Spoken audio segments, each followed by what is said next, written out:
We're back, and we are here to do life after lockup. Royal Flush. Royal Flush, that's all about Marcelino, which we'll get into a little bit later. I don't know why they would make this whole episode title about Marcelino, because it wasn't that deep. Like, he wasn't, you know what? Let me just go ahead and talk about him. Let me just go on over here to this page. I literally have like this much notes about Marcelino and Brittany because it wasn't that serious, but y'all made the whole episode about him. Anyway, last week it left off with Marcelino showing up at this house, and we didn't know who it was. The lady answered the door. We didn't know who she was, what was happening, what was going on. And I was like, oh my God, I want to know what's happening. What is Marcelino doing? Who's at the door? Who's this lady? Is Marcelino cheating? What is going on? Y'all, he is not cheating. What the real tea is, what he really was doing. Marcelino was going in there because he need help. He is broke. He ain't broke. He's losing money fast. This poker thing is not panning out like it needs to, like it used to.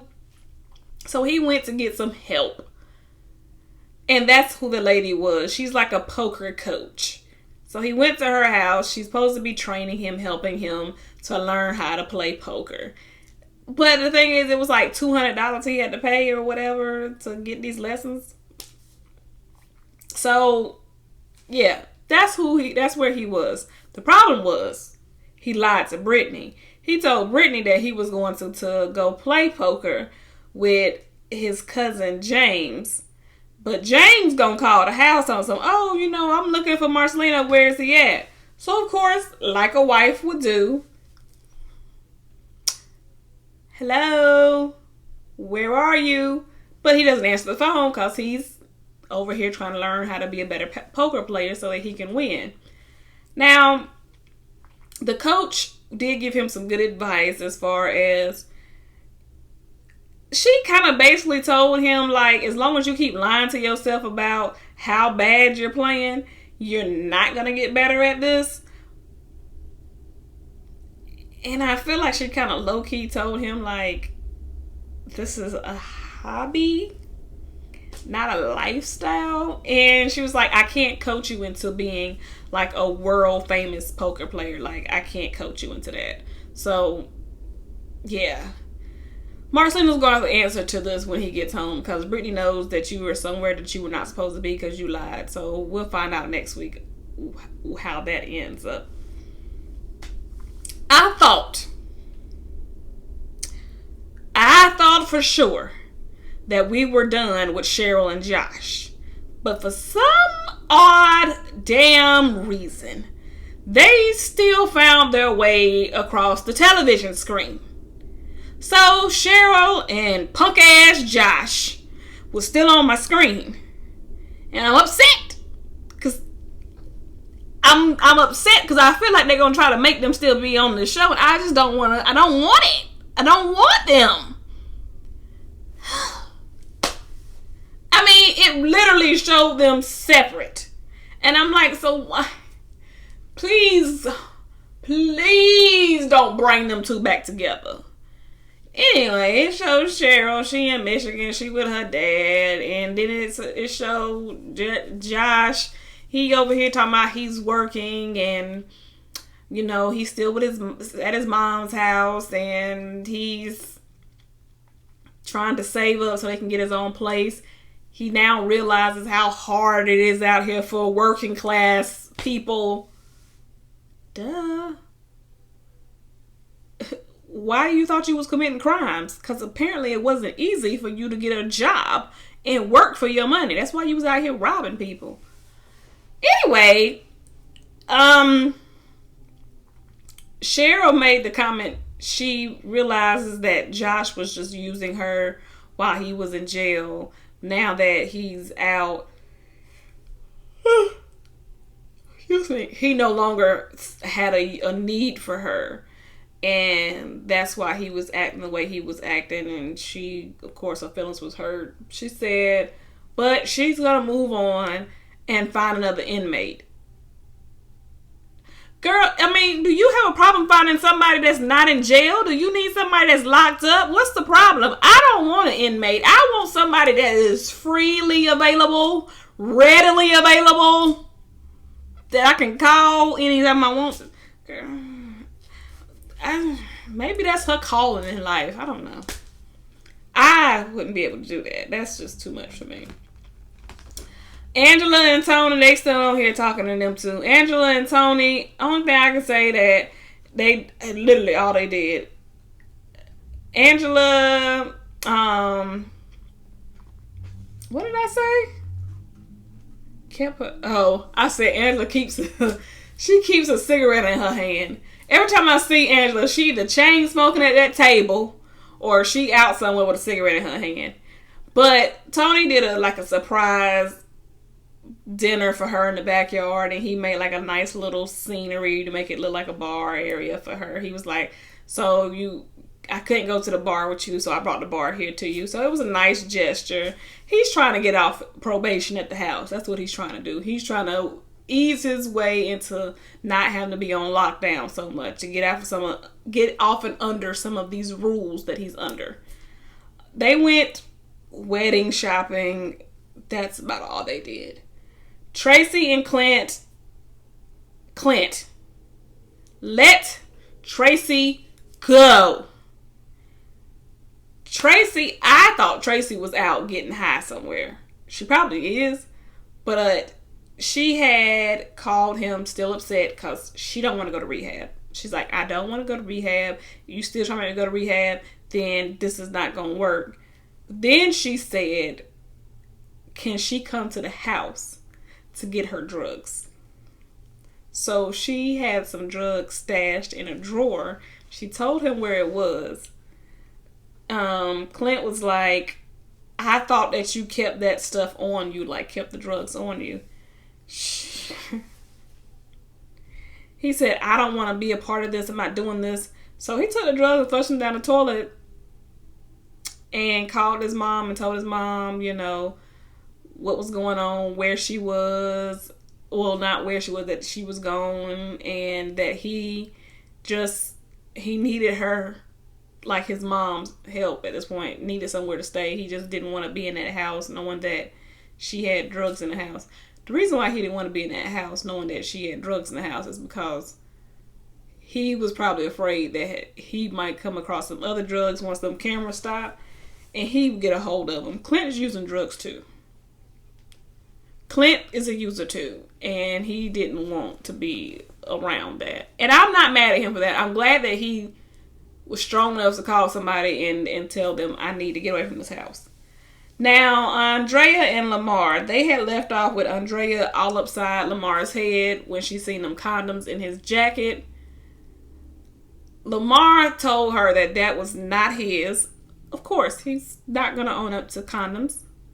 He said that they were his brother's. His brother wears his jacket sometimes. And he said he must have left them in his jacket pocket.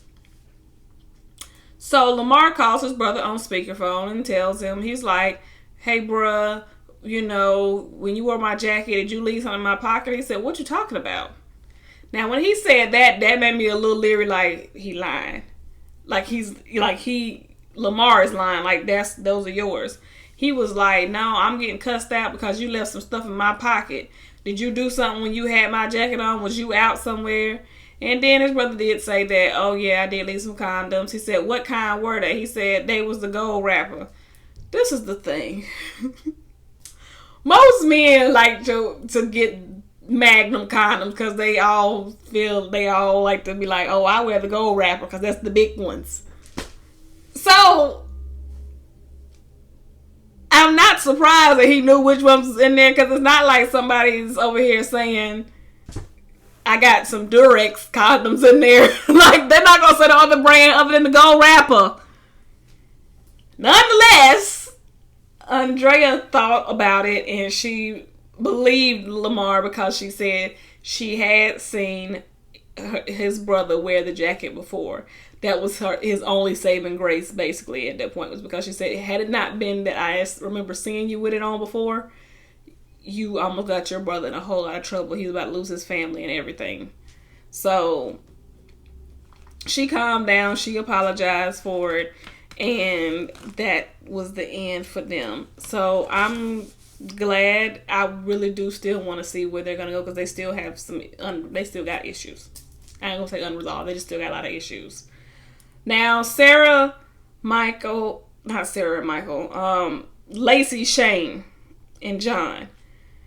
So Lacey goes and tells her dad that, Shane told me that he cheated on me, and her dad was a little upset about that. He was like, I do want to have a sit down with him and talk to him about that, because, why would you do that to my daughter? And she was like, right.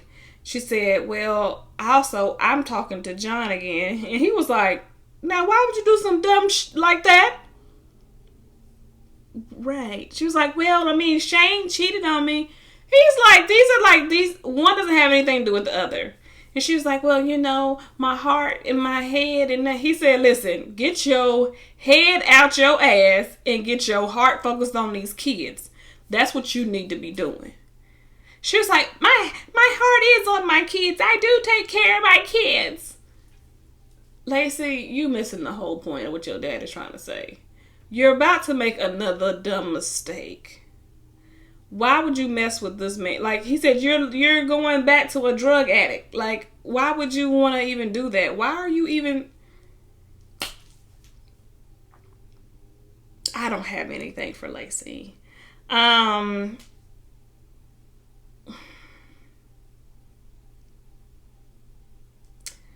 So basically,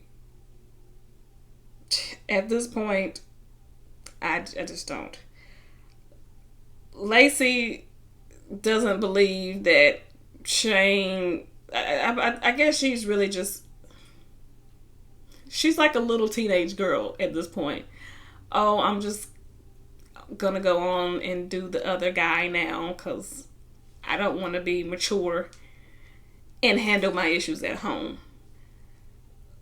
Her dad comes over and they're working on putting a trampoline together for the kids.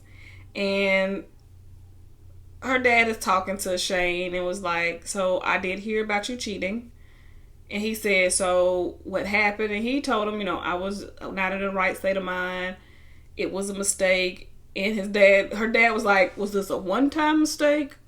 He was like, oh yes, it was just a one-time mistake. I love Lacey. I'll do anything for her and the kids. And her dad was like, so do you feel that Lacey is honest with you and tells you everything? He was like, oh yeah, I trust her. Now the whole time they having this conversation, Lacey over here in the back calling John on FaceTime talking about take your shirt off.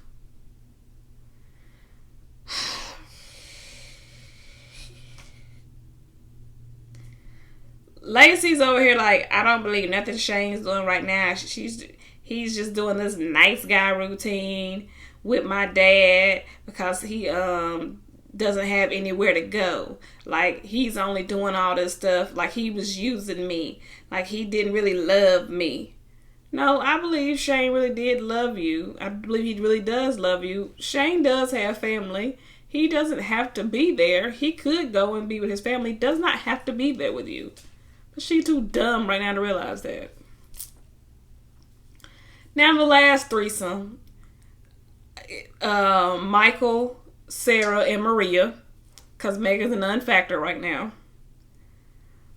Michael and Sarah are still at the therapy, and it finished up with them arguing about Sarah telling Michael that she does have full custody of the girls, and he's like, you don't have full custody, why are you sitting up here saying that? Tell him, he over here getting loud with the therapist, why would you let her say that? Why is she saying this?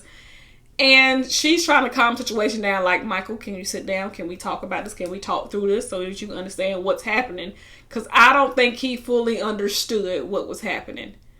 And Sarah's trying to tell him too, like, calm down, me having full custody doesn't mean anything, doesn't change anything. He's no, yeah, dude, I know what just, and she's like, no, calm down. She was like, I'm not saying you can't see your girls. I did this so that you just couldn't come and get them and take them somewhere. That's all that is. She said, if you want to come see your girls, you can come see your girls anytime. Nothing's changed. It's just that I had to protect them. And so the therapist was like, do you understand what she's saying? He was like, yes. She said, so can you deal with this and can you move forward? He was like, yes, I can. We'll have to just go to court to get this handled now. She said, okay, so you understand that she's not trying to keep you from your kids. She's saying that she's willing to cooperate with you until this is resolved. But as of right now, she does have full custody. So, that means that you have to work things out with her and through her. That's what she's saying. But it's like, that's how it's been. But I guess in his mind, he was just like, I can come and get them if I want to, and you couldn't stop me. But now, you can't just come and get them if you want to. You have to talk to her and get her permission. So Sarah does bring up that, part of the reason why I did this is, he says, I'm happy I did this because, he don't came up with his new girlfriend. And he lets her know the girl's name. Was like, yeah, I have my girlfriend up here. Her name is Maria. Sarah seemed like she was a little irritated and surprised, I guess, because it wasn't Megan, which, she should have known in a way. And she said, yeah, she had seen the name Maria several times on his phone records and the cash app on his bank statement. And she was like, well, I'm happy for you. I'm glad you found the love of your life. And he didn't say nothing. He was just kind of like, okay, whatever. And the therapist asked, I know that you guys filed for the divorce. Where are you guys with that? What is the status? Michael said, we filed. We just got the paperwork signed. So Sarah said, is that what you want? Is that where we are? Are you ready to sign? Are you ready to move forward? He was like, yeah. She said, oh, okay. So Michael's like, I got to be more strategic about how I handle this divorce. Because, right now with us being married, I still have, ties to the girls. I still got access to the girls. So I got to make sure I play this card right. He think he playing chess. But you losing. Now, Sarah and Michael leave therapy. And Sarah tells him outside, you're the reason why I have to go to therapy.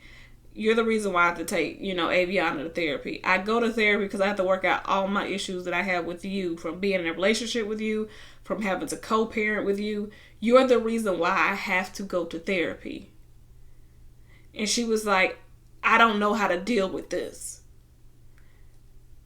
And he just sitting there with this stone face. And he was like, let's try to move forward, basically. Like, let's try to work this out. Can I come see the girls tonight? She said, alone? He was like, yes. Like, don't bring your girlfriend. That's what I mean by alone. She said, yes, I don't have a problem with you coming to see your daughters tonight. He was like, okay. So he comes over to see the girls. He tells Maria, because Aviana was like, can you stay tonight? Like, can you sleep in the bed? I want you to sleep in the bed with me. So he calls Maria and tells Maria that Sarah was leaving for the night. And she wanted him to watch the girls. Sarah wasn't going no damn well. Sarah was sitting right on that damn couch. Maria was over there like, oh yeah, I don't mind. That's good. I'm glad that she's giving you some more time to spend with the girls. So he was like, all right, hangs up the phone.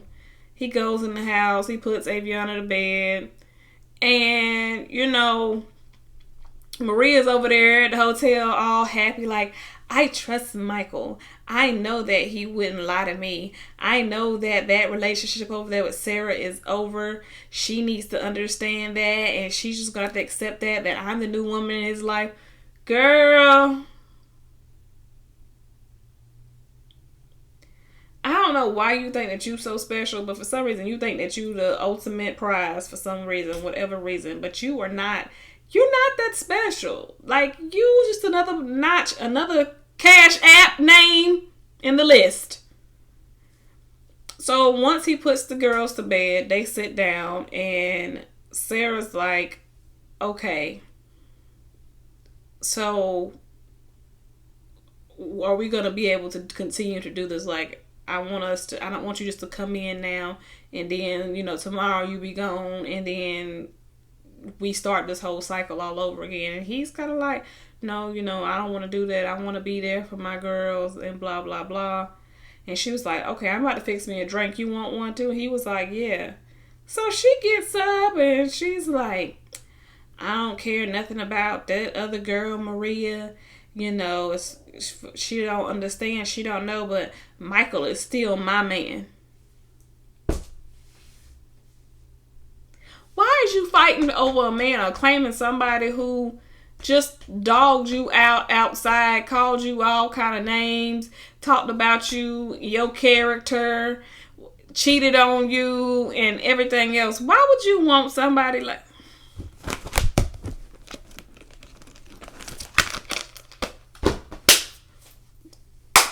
That's how I feel. Close the book. You need to continue to go to therapy and continue to learn how to co-parent. And that's all you need to be doing. Chapter is closed. This book is wrapped up because you just proving what Michael already been saying. Michael been saying that, oh, all I got to do, I know Sarah still want me. If I told her I want to be back with her, she'd be right there. And that's what you're doing. I'm so done. I'm so done with these dum-dums. Dum diddy dum dum. Dum dum dum. Dum diddy dum dum dum. Dum. Other than that, I mean, the episodes were just wonderful. Just lovely couples. Just great. So, I don't know how many more episodes we got left in here, but, maybe a couple more or so. Either way, we're going to finish this out. Let's see how it goes. I wonder if they're going to do a quick little, cute little reunion at the end of it or so. It'd be cute. It'd be nice to see, how y'all feel about watching these tapes back to see what people be saying. They look confessionals about y'all. See if you have a different attitude about your relationships. So, until the next video, everybody have a wonderful Sunday.